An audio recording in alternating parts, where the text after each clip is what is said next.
Hey, good evening, everybody. Sorry I haven't been on Wednesday. Had family in town, so that kind of took priority. So we got some we got some stuff to talk about, man. That lovely, lovely trash fire that is Warhammer 40,000 right now, or the community, I should say. Parts of the community, parts. The parts, small parts, not the community as a whole. Key figures in the community. So let me change how I'm saying that. And I should say the trash fire that is the meta right now. So as you can see with some of these memes here, I'm gonna leave them up for a little bit. I've got the memes have been on point today for with the release of the Space Marine Codex FAQ and errata update that also hit Raven Guard and well, all actually technically all the Space Marine codexes technically got hit with this. Anything that was Space Marine got hit, and that includes the rules popped up in the any of the Psychic Awakenings that involved it. So Blood of Baal and I believe Ritual of the Damned got the same update. So when you go and take a look at those, really the biggest thing is you can just get the Space Marine Codex update because it's all they did was cut and paste and put it underneath the title of whatever your Space Marine Codex is. So you don't have to download one and then download another. It's all the same thing. Whichever one you want to download, just go for it. So, I'm gonna put up some more memes here because these have been great. I'm telling you, these have been really hilarious. Um, Before I get into the commentary about the updates, we got some new rules that have popped up over the past couple days, and we're going to discuss what this means for the future. We're also going to talk about ninth edition changes. We're going to hold off and talk about ninth edition tomorrow morning because the Space Marine Codex stuff is going to take priority right now, and we'll talk about Talons of the Emperor and state of the meta. So let's talk about the state of the meta right now. I'm going to put up those other memes. I thought they were a little hotter than these ones right here. Those are much better, much better. Um, this past tournament season, 2019, 2020, has been um, probably the biggest year of meta chasers I have ever witnessed in all my years of playing and as a TO. I've only been TOing since 2010, 2009. 2009 is about how long I've been a TO. And it has been absolutely ridiculous this past year. And for those of you not familiar, meta chasing is whatever the new hotness is, whatever is winning the most tournaments, whatever faction it is or factions, and whatever the current formula for the detachments, whatever that is, that's what people are rushing out, buying, building, painting, or or buying already painted offline or online and running with it until something happens to adjust it, and then they go ahead and chase the next one. And I mean, these guys really. Uh, I'm gonna probably burn some bridges here. It's not that these people have any particular skill. They are, especially if you take a look at, say, the Iron Hands list that has been dominating for about, in all honesty, has been dominating for about 4 months. But the Iron Hands have been out since October, but a good solid 4 months. Some people are like, oh, it's 6 months, it's 9 months, it's a year.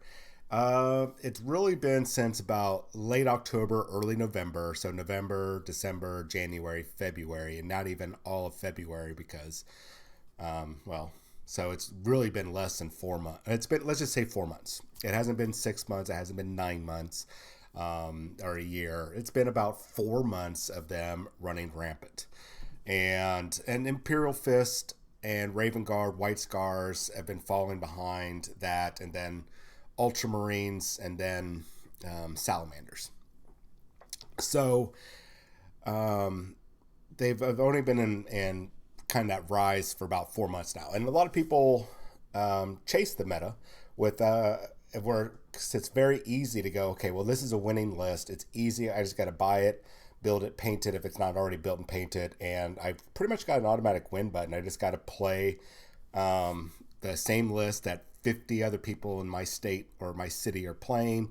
I just got to hit all the P's and Q's, and I should win the tournaments. Now, the only thing I can't control are my dice rolls, unless you're using loaded dice. And then, of course, you're probably going to have a higher win ratio if you're using loaded dice, but just don't get caught. Not that I advocate that. So what a lot of these meta chasers are going to do now, I don't know if they're going to switch gears. The changes that a lot of people were complaining about or begging for, crying about, didn't quite happen. We got some different changes, and I think some of the key issues have been addressed. But I don't think, as some of the spicy articles out there, the clickbait ones are like, oh, GW crushed Space Marines with the Nerf bat, and it's all over for Iron Hands, and a couple other really clickbaity type of articles. Looking at the changes, and we're going to go over that in just a moment, we're not really seeing, I don't think we're going to see it in the destruction, I guess, of Iron Hands or Imperial Fist in the way that people wanted. They are still going to be a top running list, just not in the way that they have been. And it's okay, because these changes actually make sense. Some of the changes people have been asking about, like totally getting rid of units, not like, hey, send this unit needs to go to Legends. These stratagems need to go away. When they need to rewrite the chapter doctrines that you can use during the different combat doctrines. I mean, just some of essentially they needed to rewrite the supplements or the codex altogether. And they weren't going to do that. I told you guys they weren't going to do that, and they're not. It's financially, it'd be shooting themselves in the foot. But what they have done is did some mild, in my opinion, mild changes that actually made sense for them to make these changes. And it has now eliminated a lot of the shenanigans, I guess you can say, that people were using. They were using and abusing. They know they were. And if you're crying, I'm sorry, but if you're out there crying that your army is unplayable now, well, then you weren't really playing within the spirit of the game. You were using and abusing essentially some badly written rules. And now that's not on your part that they were badly written, but if you pretty much center everything around playing we're just going to call it the Brohammer, because I think that's the name of the guys, or the list, the Brohammer list or the Iron Hands list. If you've been using that and abusing that, and that's the only way you know how to play, it's the only way you have been winning, and you did not prepare yourself for any changes that were coming, that's on you. If you did not think that they weren't going to make changes, then you really deluded yourself, and you only have yourself to blame for them nerfing your army and screwing up your win ratio. So now you have to think for yourself, at least until the next meta change happens, which, as this cartoon, I guess, over here on my right, your left, to the left of me, where it's got characters from Simpsons, the GW tossing out the Meta Chaser players, and then the Meta Chaser players back in. It's going to happen. That's how it's going to be, guys. They're going to find the loophole, and they're going to take advantage of it, and they're going to do really, really well. So I'm not going to ramble on anymore. Well, maybe a little bit. Let's put up these memes again, because I see a bunch of people jumped on, and memes are always fun when we get to make fun of whatever crises are happening in the community here, especially the tournament community. Of particular note, though, is in regards to the Meta Chasers, is now we're going to see some changes for a lot of people that were top players. And it's really highlighting watching a lot of these guys all of a sudden change their list. They're like jumping the meta, jumping the shark almost. No, I don't think that applies, but jumping the meta. We're seeing those changes. We are going to be seeing some of those top players all of a sudden jumping meta. And all they're doing is not necessarily showing that they are tactically and strategically brilliant, that they know how to play the game. All they know how to do is just chase somebody else's winning or somebody else's successful army, their successful combination. It's basically they're just button mashers that are going to be taken just like they did with the Imperial or the Iron Hands. They just took a winning list, took it and sat there and just pushed the buttons. There's not a lot of thought into this, not a lot of strategic thinking behind it. And some of these guys get paid. Some of these guys get paid to do not talk shows, but go online and do podcasts, or they have Patreon. And it's like, you know what? If you can go a year, let's say if you could go a year without chasing the meta and win several big majors, not just LVO. I mean, forget about LVO, but some of the other big majors. You got a great success record of winning with non-meta chaser style armies. I would listen to your advice. I would actually consider, if I wanted to jump into the arena of tournament play, I would consider paying for that service. But just because you are winning majors with the top meta list does not instill in me a great sense of trust and trust and faith in your ability to actually play the game. Because anybody can pick up the Iron Hands list and go win. I mean, we saw the win percentages were absolutely ridiculous.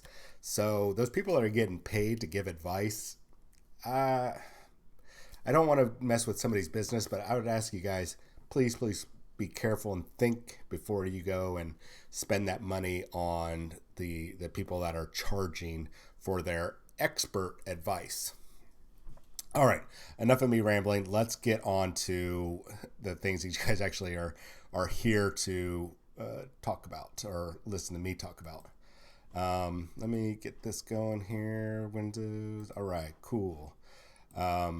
So before we get to the Space Marine Codex update, let's talk about Valerian. I'm not sure if I'm pronouncing that right. Valerian and Alea.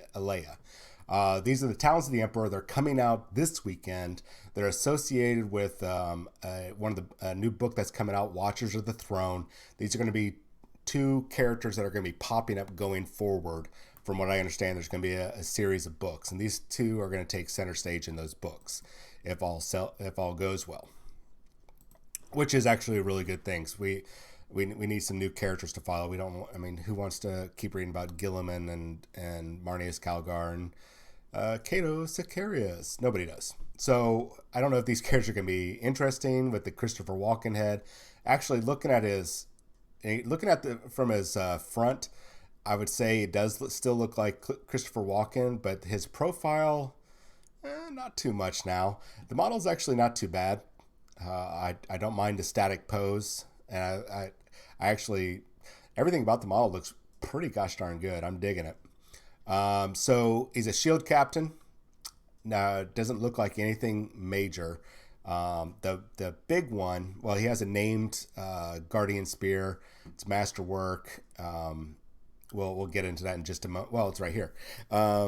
So nothing, it doesn't look all that different, guys. Yeah. There we go. +1 extra strength. So he's strength 7 with it. Okay, that's actually not too bad. Inspirational leader. It's the same thing that normal shield captains get. So nothing big and surprising there. And then he's got the golden laurels, where once per battle he can reroll either the hit roll, wound roll, or damage roll. It's a nice little one shot bonus that he gets later on. Nothing really big there, except a stronger guardian spear, and it looks like wounds. Everything else looks the same. Maybe one extra attack. Alea though, or Leah, however you say her name, she is one of the Sisters of Silence, and she is the first character model that we've seen for Warhammer 40,000. Not for Horus Heresy, but for Warhammer 40,000, because Horus Heresy already has a character model. So her stats are actually not too shabby. 2+ weapon skill, 3+ ballistic skill, which I don't know if she's got a ranged weapon. We'll find out here in a minute. Strength 3, toughness 3. She is human after all. 5 wounds, 4 attacks, 9 leadership, 3 up save. Her sword is actually pretty badass. It is +1 strength. So she's strength 4 with it, -3 and D3 damage. That's not too bad. And whenever she's attacking psychers, she gets to reroll wounds. So altogether, not too bad. She still has the psychic abomination. But here's the part we need to talk about. And, well, there's actually another part. Before we get into that other part, let's talk about Talons of the Emperor. You guys are going to be seeing, and probably some articles out there like, oh, these are unplayable. Why would you even want to bring them? You know what? These models are being released alongside the novel. And as I've talked about many times recently, especially the Genestealer cult's abilities in the Greater Good Psychic Awakening book, they are setting a lot of these rules up for the upcoming rules releases that are going to be happening in this next edition. So in the fall, when that Custodes book comes out, this is a more we're literally getting the confirmation that I've been telling you guys about. I've told you guys about the Talons of the Emperor book is going to be coming out this fall. That I still don't know when the date is going to be, and sometimes those dates are, as I've told you before, those dates are always off, usually a few months off. And in this case, there could be some confusion. And now that after I've read this, that it might not actually be a codex. It might be what's going to be popping up in the Psychic Awakening that's going to involve the Talons of the Emperor. So right now they're unplayable because they both share the keyword Imperium. And with the chapter approved and all the FAQs, you could not field them without the latter losing their Battleforge bonuses, right? Here GW says, you don't need to worry, for it won't be long before both factions will be able to fight as one once more when the Talons of the Emperor join the epic battles of the Psychic Awakening. So that right there is telling us that the Psychic Awakening is going to see the reveal of these characters, the whole Talons of the Emperor keyword basically coming out, and how they're going to be able to fight alongside together, and how they're going to show up in the same book together. What I've been talking about for months and months and months. So yeah, they're not really, I mean, they are still playable right now, but not if you're worried about losing your Battleforge bonuses, then okay, then they're unplayable. But if you don't care about that, then they're still playable. The other one is, I don't have it up on here, but they are listed as it's a single unit. They're deployed together, and their point cost, they're listed together, not as separate characters, but as a singular unit. Now, as a singular unit, it says points per model, 188 points. A lot of people are online are up in arms saying, well, they're both 188 points, so that makes it 376 points to field these two together. You idiots. It is not 376 points to field these two together. They are listed as a singular unit at 188 points. That format that they have is points per model, and whatever the model is. The model is both of them together. Now, if they had listed Valerian and then Alea separately and 188 points each, yeah, you're right, 376 points. They are listed together as a singular unit. They are 188 points. That's it. Just, it's very frustrating. But let me move on to the thing that you guys really want to talk about, that I got a little long-winded about in the beginning. We're going to talk about the rules updates. As I said before, ladies and gentlemen, you can easily go over to the downloads or the FAQs and just get the Space Marine rules update. It covers all the rule updates for everybody. That's popping up in all the Space Marine updates. Or if you want just for your own chapter, just download yours. That way you have all of your Space Marines on there. However, there is a commentary page that you should read. We're going to go over that just so you'll understand all the rules changes and whatnot. So, as I said in the beginning, these rule changes are actually valid. I stand by them. I support them. I think they're the best rule changes. I hadn't even thought of them limiting what they did. And I think it's actually really brilliant because a lot of people were screaming and yelling about, this is all that needs to be changed. This is the worst part of it. All this right here just needs to go away. And even myself, we're all focusing on what they're complaining about, and within reason. It was reasonable. I understood a lot of it. Some of it, I was just like, come on, basically you'd need to rewrite the codex, as I said several times. But in reality, what GW did was, okay, we're not going to really. We understand there's a problem. We're not going to focus on what they are saying because it's garbage the way that they're saying it. They're not articulating it. So we understand there's a problem. So let's take a look at the problem overall and how it's going to affect all Marines. And that's what they did. So this article is just some commentary from the different the designers, Robin Crutis and Jason somebody from Adepticon, which some people might be like, well, why is Adepticon involved? Well,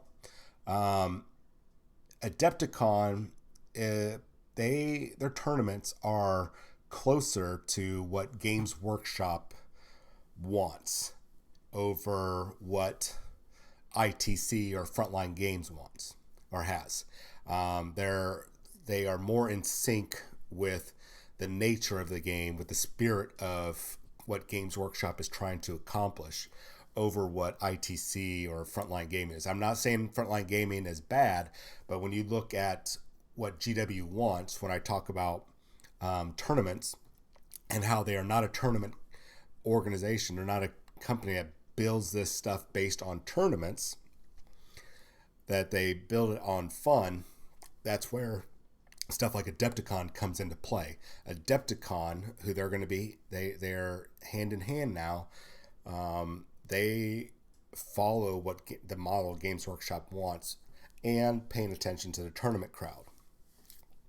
But they're more in sync, in tuned with Games Workshop than, say, Frontline Gaming is.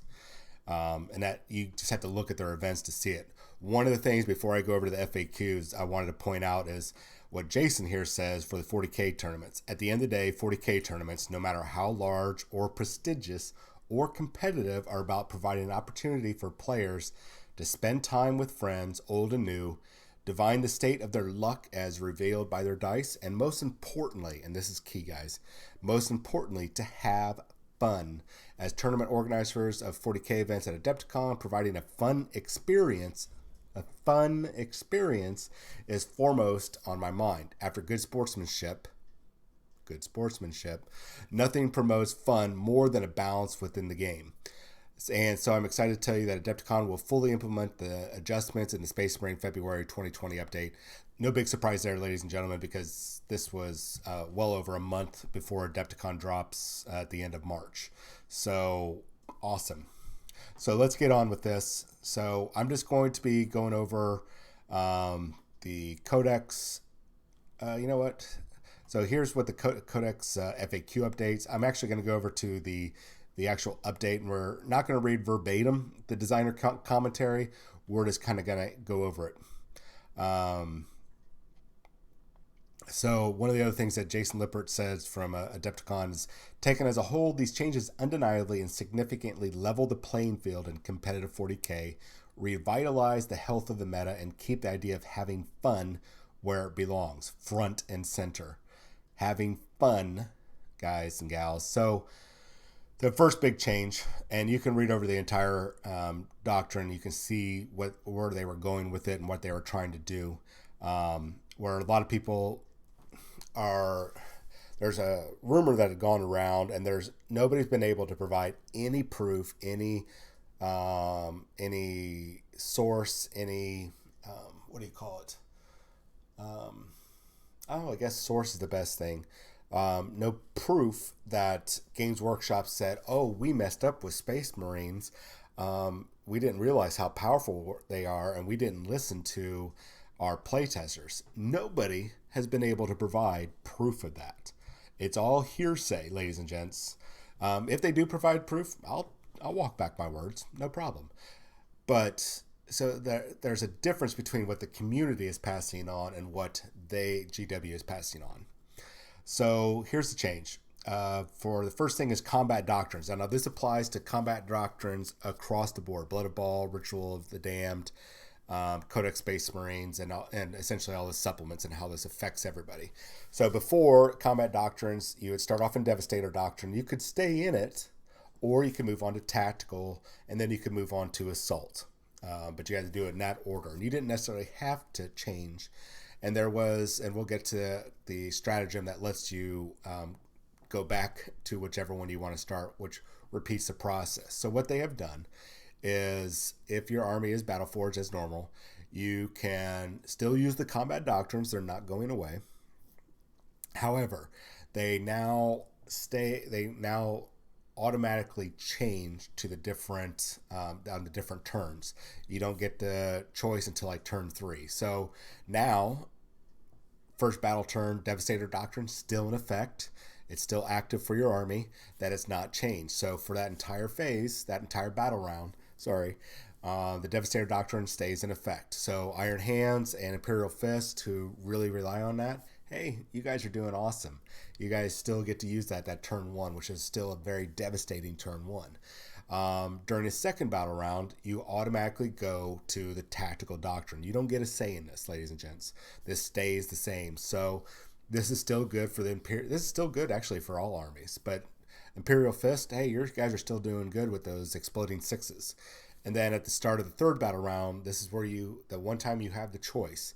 You can either stay in Tactical in the third round or move to the Assault Doctrine. If you move to the Assault Doctrine, you're stuck in that. And then during the fourth and subsequent battle rounds, the Assault Doctrine is active no matter what. So the third battle round is the only chance that you get to either stay in Tactical or move to the next one.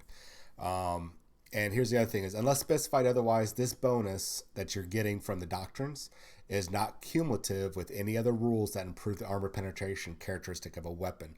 It's like the Storm of Fire Warlord trait, which this makes perfect sense. The stacking bonuses, if you look at Age of Sigmar, there's not a lot of stacking bonuses. And it's one of those loopholes that people take advantage of because it's there. And GW has addressed it, and I'm happy that they addressed it. Thankfully for me, none of this really hurt. I mean, oh darn, I'm out of Devastator Doctrine a turn early. The way my army was set up is 2 turns of Devastator Doctrine, and by then the strategy revolved around me having to switch over to Tactical, because the way that the battle would have progressed would have put everybody within tactical range, where all my rapid fire weapons would have came into effect. So, but I understand some people are really pissy about it. I get it. I understand. And, I'm validating you being upset, but you really should have known that this was coming, ladies and gentlemen. So adaptive strategy. All right. So the adaptive strategy is the one where you could walk back the doctrine. So this stratagem allowed you to push the combat doctrines back by a turn, though rarely used presently. If a player was forced to move through combat doctrine progression, it would essentially undo what they were trying to achieve with their changes. That's why that stratagem is completely gone, which makes perfect sense, because that would have just invalidated everything that they were doing. So you're just stuck. You're just stuck in the combat doctrines. And I don't foresee anything changing that at all. Even with Blood Angels Codex or Dark Angel Codex or Space Wolf Codex. Now, there could be something coming with the Saga of the Beast that might have to get errated. Just be prepared for that, ladies and gentlemen. Because this errata was put out after that book was created. And they started building up their stock levels 6 months ago. Or 5 months ago. So, okay, so Duty Eternal's the next one. This one that was like as people had said, was pushing the Relic Leviathan and the Chaplain Dreadnought to extreme levels of durability, making them pretty unbeatable, or pretty much invincible. Sorry. So now this stratagem reads: when an Adeptus Astartes Dreadnought model from your army is chosen as the target for an attack, until the end of the phase, when resolving an attack made against that model, you can reduce the damage suffered by 1 to a minimum of 1. This is not cumulative with any other rules that reduce the damage. Now, I'm trying not to fall out of my chair here.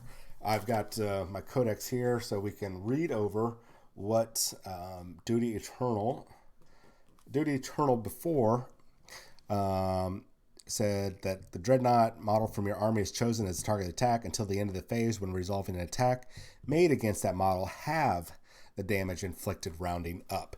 That's a huge change, guys. Going from half to suffered by reducing damage by 1. Now those Leviathan Dreadnoughts are going to take a lot more damage. So instead of maybe not being dropped by like turn 3, turn 4, now it's going to be, or probably turn 4. Now they're probably going to be getting dropped around turn 2 or 3. So it's really just adjusting maybe by 1.5 turns that their survivability is being reduced by dramatic. I would actually say by 2. So by turn 2, you're probably going to see the destruction of those dreadnoughts instead of turn 4, if at all. So that's really awesome that they're doing this, ladies and gentlemen. Especially when you take in effect when you have the Iron Hands players, which are the biggest, people are going to say victims, but the biggest perpetrators of this right now. That's the Leviathan Dreadnoughts. And this is another thing that, that's something about sales is what's driving this. When there are tons of Relic Leviathan Dreadnoughts on the board, or on the table at all these big major events, just this huge spike in them popping up on the tabletop. Games Workshop is looking around. They're giving a phone call over to, or walking down the hall to Forge World and go, hey, how many Relic Dreadnoughts or Leviathan Dreadnoughts have you sold? And they're like total, like maybe 100 over the since they got released. Oh, so not the 300 that we're seeing at what do you call it, at LVO. They're like, no, not at all. So they're like, okay, well, how are we going to affect the Chinese market, the what do you call it, the recasters, Chinese and Canadian and Russian? Well, let's adjust the rules. Let's stick it to them. And that also applies to Chaplain Dreadnought, which is the other big one that we're about to get into. I mean, sales are also driving this, ladies and gentlemen. This is not just an imbalance in the rules, but also, hey, we're not selling a lot of these, but people have a lot of them. What the hell is going on? But they know what's going on. People are 3D printing them.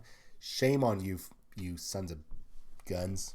Or they're buying them secondhand or from recasters.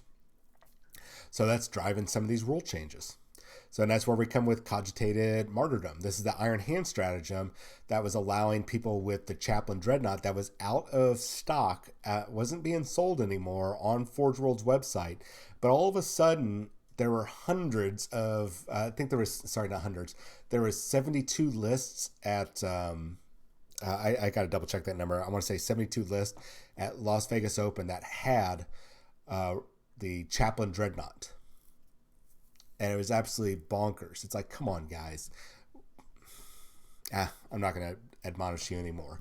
At any rate, this allowed you, especially if you were Iron Hands, be able to pass these wounds off from your Chaplain Dreadnought, which was a character, onto another unit. And so now what they've done is essentially gone in is that Iron Hands infantry unit can pass the wounds on from that one of your Iron Hands characters, excluding vehicle models, which are Chaplain Dreadnoughts. You're able to pass those wounds on from regular characters, not vehicle units, to that unit. So essentially, they've gotten rid of to where you could pass from the Chaplain Dreadnought. Or some people, I think, I'm not sure about this, but we're doing the Leviathan Dreadnought as a character in the beginning, and they were just passing those wounds along. So, awesome. I'm glad that they did that because this was a great fix. My initial suggestion was, oh, make that where the Chaplain Dreadnought was a 10 wound character, or they were not affected by this, or since that Chaplain Dreadnought essentially is Chaplain Dreadnought Titus of the Imperial Fist, just make him a named character, and that there's no more Chaplain Dreadnought models out there, generic ones. But this works way better. I'm glad that they have these rules writers that sat down and go, you know what how are we going to fix this logically? This makes perfect sense. And this is actually the last of the big changes, and this is a huge one, I think also, is Master of Ambush. So what has been going on is that Raven Guard players will field the Assault Centurions, which came down in price, I think about 35 points a piece, which was a major drop in points. Major drop. So they were outfitting them for close combat, obviously, and they were fielding them in large, maximum units, either 6 or 9, or some variation. And essentially, this Master of Ambush allowed them to deploy the unit forward within 9 inches of your the opponent, or the 9 inches of their either the enemy lines or the closest opponent. I think it's one either or. Which was getting them off as getting off of essentially a first turn charge, almost guaranteed. And part of the problem is that, and I agree with this, fluff wise or story wise, these are big giant suits of armor over big giant suits of armor. I mean, already the Space Marines in their suits are around 1,200 pounds. That's them in their standard Space Marine armor. Already 1,200 pounds. I think because they're like 180 to or around 1,000 pounds. Let's just say around 1,000 pounds. I always get the numbers wrong. I think it's just at 1,000 pounds. And they're already stealthy somehow in this giant power armor, these 1,000-pound soldiers or Marines. And then you put on essentially another 1,000 pounds in this Centurion armor, and that slows them down but makes them more stealthy. So, it makes sense that they got rid of this. So what they did was essentially, well, as you guys can read it, at the start of the first battle round, before the first turn begins, if this warlord is on this battlefield, you can select one other friendly Raven Guard infantry unit, excluding Centurion units, on the battlefield, and then they can deploy forward. So Centurion units no longer viable. Now this is probably going to get changed again, ladies and gentlemen, because if the rumors hold true, then there's a heavy Primaris unit, not a Terminator, but like a Terminator, coming in the near future, sometime later this year. Actually, we'll probably hear about it at Adepticon. They're going to be a close combat unit, so they are probably going to end up falling under this. Who knows? Maybe they'll be Primaris Centurion or so. I don't know. I'm just guessing now, but the pretty solid rumor or solid leak, I should say, it'd be rumor that there is a heavy Primaris close combat unit coming, where the light close combat unit are the Reavers. This one is a heavy unit. My guess is that they are going to have a variation of the Gravis armor. It could be a new adaptation of the Gravis armor, because all the Primaris armor is centered around the Mark 10 suit. Everything about it is Mark 10. It's a highly adaptable armor, so they might have a new variation of this. That's I think when they modeled that and they put the lore behind the Mark 10, making it super adaptable like that, they set themselves up for greatness, because now they can include new variations of the Mark 10 and go, well, they got this new unit, and that's designed for heavy close combat or heavy assault, elite killer type units, or going after vehicles. At any rate, the point I'm trying to make is that this could get changed for that in the future. Just be prepared for that. So that's it for the updates, ladies and gentlemen. I mean, it's a huge update that essentially affected everybody. The best thing you can do is just go ahead and download the update for Codex Space Marines 1.2, and then grab your official FAQ for whatever your chapter is, and just be ready to download it, print it off, whatever you need to do, and just tuck it away inside your codex. That way you've got it right there, and you won't get the rules wrong. Some good changes, good solid changes. This is not going to eliminate Iron Hands as being a top army. This is going to eliminate is probably about 50 to 60%, maybe even a little bit more of the meta chasing player base. And what we're going to see remain behind, right? Probably not the Brohammer guys. Sorry, they're going to go on to the next thing, which is probably going to be Tau. And I'm going to tell you right now, Tau players, just be ready.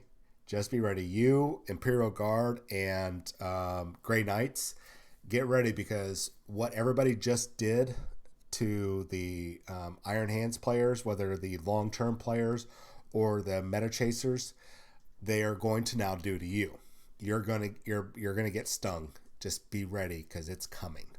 Probably Tau will get it more. Grey Knights will get it, and then Astra Militarum, you're going to fall behind, but you're going to get it too. You're going to get stuck with it. I'm sorry, it's going to happen. You got to put up with it. The Space Marines players have been putting up with it for about 4 months now, maybe 5-ish months, because Iron Hands came out mid-October, so 4.5, maybe 4 months of them being top dog. Really not even full 4 months. So really, yeah, let's say I'm just gonna say 4 months. They've been having to put up with the nonsense. Some of it's valid, some of it's not. So good changes. I was about ready to go somewhere else with my commentary, but I got sidetracked with saying Tau, watch out. Oh well. So tomorrow morning I'll have a show. Not sure what we're going to chat about, except for we got some leaks for Marvel Crisis Protocol. And I do have a rumor to pass on for tomorrow, but I'm going to wait till tomorrow. Oh, yeah, the 9th edition stuff. We're going to talk about that tomorrow morning. We're not going to talk about that tonight. And that'll be 10 a.m. tomorrow. So I'll see you then. You guys have yourself a wonderful evening. I'm glad to be back. It's great seeing my family. But it's great to be back and be able to talk about